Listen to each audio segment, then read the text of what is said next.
Assalamualaikum warahmatullahi wabarakatuh. Sebelumnya perkenalkan, nama saya Bisa Ahmad Firdaus. Saya berasal dari jurusan Manajemen Bisnis Syariah kelas 1B.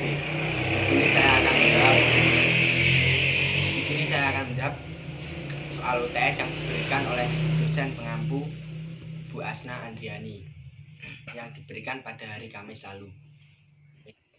Baik, saya akan menjawab soal nomor 1. Soal nomor 1, apa urgensi mempelajari SQH? Sebutkan dan apa yang terjadi bila kita memahami tentang SQH. Jawabannya ialah urgensi mempelajari SQH. Urgensi mempelajari SQH yaitu untuk memahami kandungan Al-Quran dan hadis, dan untuk mengetahui cara, gaya, metode yang digunakan para ulama ahli hadis. Dampak seseorang yang tidak memahami SQH. Dampaknya yaitu kita akan sulit untuk mempelajari dan memahami ajaran Islam dengan baik dan benar. Maka dari itu, kita harus mempelajari SQH karena keduanya merupakan sumber pokok dari ajaran Islam. Baik, soal nomor 2. Mengapa Al-Quran dinamakan sebagai mukjizat? Sebutkan alasannya dan keistimewaannya. Karena Al-Quran itu sendiri bersifat universal dan abadi, yang berlaku untuk semua umat manusia sampai akhir zaman. Karena itulah Al-Quran disebut sebagai mukjizat terbesar dari semua mukjizat-mukjizat yang diberikan oleh Allah Subhanahu wa Ta'ala kepada para nabi sebelumnya. Keistimewaannya ialah Al-Quran tidak akan hilang ditelan zaman. Lanjut nomor 3. Mengapa terjadi perbedaan pendapat dalam penafsiran, dan bagaimana seharusnya sikap kita terhadap perbedaan tersebut? Mungkin ada 2 faktor perbedaan pendapat. Yang pertama, karena kesalahpahaman. Yang kedua, kesalahan dalam mengartikan penafsiran tersebut.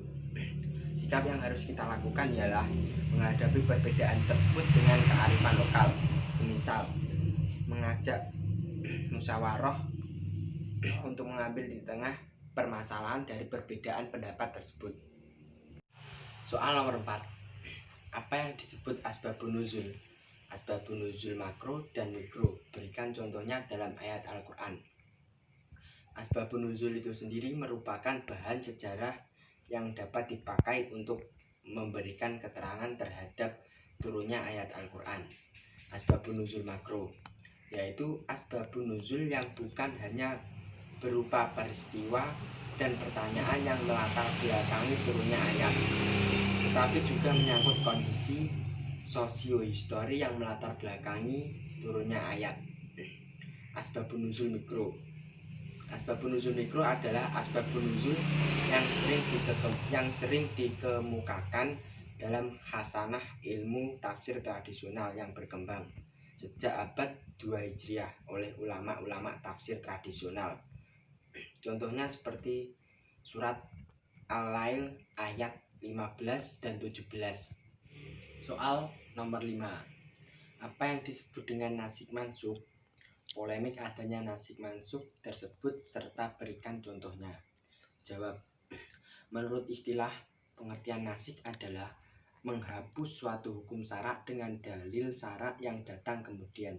Sedangkan pengertian dari mansukh adalah hukum syarak yang menempati posisi awal sebelum diubah dan belum diganti dengan hukum syarak yang datang kemudian.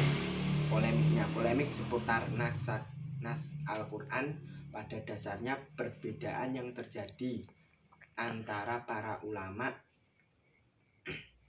tentang makna nas muncul ketika menafsirkan ayat yang menggunakan kata nas itu sendiri. Contohnya surat Al-Baqarah ayat 106.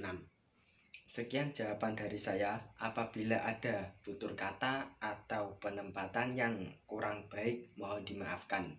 Wassalamualaikum warahmatullahi wabarakatuh.